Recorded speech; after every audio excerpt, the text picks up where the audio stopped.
Boa noite. Boa noite. Qual o seu nome, idade e profissão? Meu nome é Elias Rodrigues Emílio, tenho 26 anos de idade e sou professor de Física.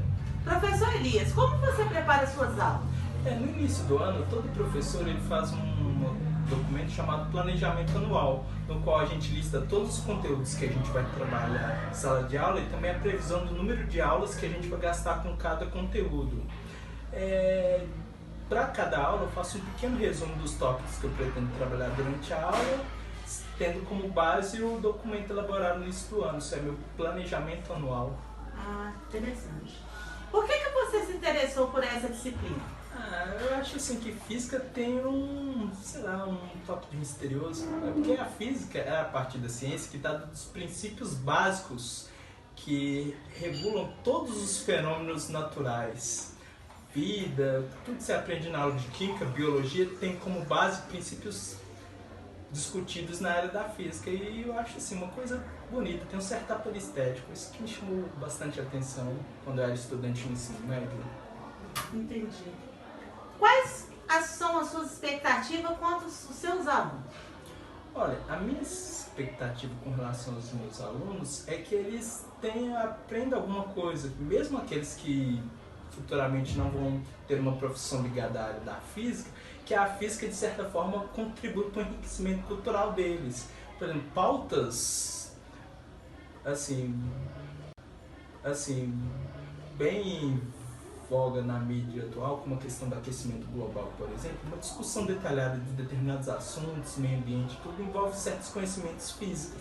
Então, assim, uma discussão mais precisa, mais cientificamente embasada, envolve conhecimentos de física. Então, mais do que o conhecimento técnico em si, acho que a física, de certa forma, contribui para a formação cidadã dos meus alunos.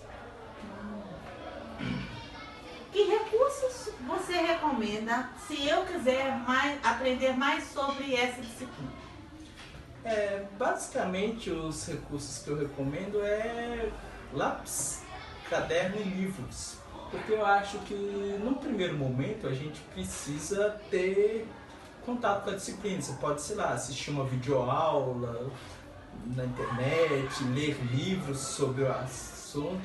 Mas eu acredito que a escrita ela desempenha um papel muito importante no processo de aprendizagem. Quando você recebe uma informação nova, um conteúdo novo em sala de aula, acho que não tudo que o professor passa em sala de aula, mas pelo menos os tópicos principais é importante se anotar. Porque quando você digita, tem o seguinte ditado, que quando você digita alguma informação no computador, essa informação fica armazenada no computador.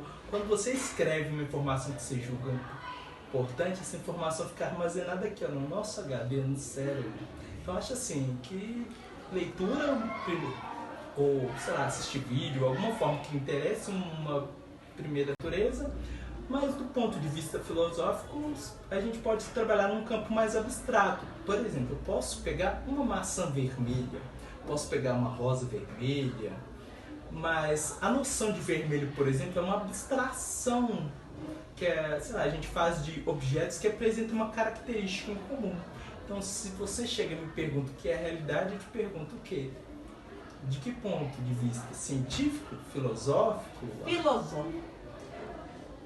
Tá aí uma pergunta que eu nunca parei para me indagar. Eu preciso refletir um momento para te dar uma resposta mais precisa. Vai me dever essa, hein? Sim. Como que a física pode nos levar tão longe? A física em si, ela não encontra-se muitas aplicações diretas, por exemplo, no nosso dia a dia. Mas como eu disse, a física ela está base de todas as demais ciências naturais, química, biologia e todos os cursos ligados a áreas de exatas, como engenharia, farmácia, tudo. Ela tem os princípios básicos que regulam cada uma dessas áreas de conhecimentos fundamentados na física. Então a gente pode dizer, num certo sentido, que a física ela é a base de todas as aplicações tecnológicas. Por exemplo, a câmera que está nos gravando, o celular que a gente utiliza na casa da gente, por exemplo, só foi possível a existência desse tipo de objeto eletrodoméstico, por exemplo, depois que o ser humano, baseado nos princípios da física, teve o maior domínio da eletricidade, do magnetismo. Se a gente pode mencionar, por exemplo, a Revolução Industrial, se eu não me engano, no século XVII, XVIII, na Inglaterra, que teve como princípio fundamental as máquinas a vapor. E o funcionamento das máquinas a vapor, por exemplo, é regulado por uma área da física chamada termodinâmica, onde a gente estuda coisas que, digamos, relacionadas às noções de temperatura, quente, frio, calor, energia. Assim, a física é a base de todas as aplicações tecnológicas. Por exemplo, quando o homem da caverna teve domínio do fogo, ele não sabia, mas já estava praticando física, muito antes da gente dar uma nossa ciência. Legal. Cite alguns mistérios da física que ainda não foram resolvidos. Olha, talvez o grande mistério assim, da física que ainda não tenha sido resolvido é a questão da busca por uma teoria unificada que explique todos os fenômenos naturais. Como eu disse em uma resposta anterior, de acordo com as teorias mais aceitas. Antes de mais nada, deixa eu falar que física, a gente nunca oferece uma resposta exata para tudo. A gente sempre trabalha com modelo. Igual a resposta à minha sua pergunta anterior de que a matéria é formada por átomos, a hipótese atômica atualmente é a melhor hipótese, é a melhor explicação aceita no meio científico para as coisas. E os átomos, ao contrário do que muita gente acredita, que átomo vem do grego, que significa indivisível, não são as menores partículas fundamentais dessa matéria. Dentro do átomo você tem coisas ainda menores. E uma teoria que explique todos os fenômenos naturais, ela tem que explicar como cada um desses tijolinhos que formam os átomos, que são tijolinhos que formam as moléculas, tijolinhos que formam as células, cristais, tudo ao nosso redor, eles interagem um com o outro. Então, assim, esse é o grande, talvez, o objetivo final da física, uma teoria que dê conta de explicar tudo. Entendi. Do ponto de vista do senhor, é o grande mistério ainda. Não, com certeza.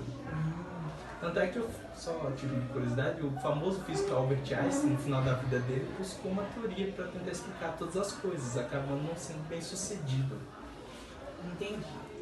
Qual a importância da física para o nosso dia a dia? Acho que essa resposta, essa pergunta foi anterior, porque como eu falei, a física ela é a base de todas as aplicações tecnológicas. Sem o advento, assim, descoberto de novas coisas na física, provavelmente a gente não estaria muito além do que os nossos antepassados, homens das cavernas, estariam. Professor Elias, eu queria agradecer a colaboração de você pelo nosso trabalho de universidade, tá? Muito obrigada e boa noite, tá? Boa noite.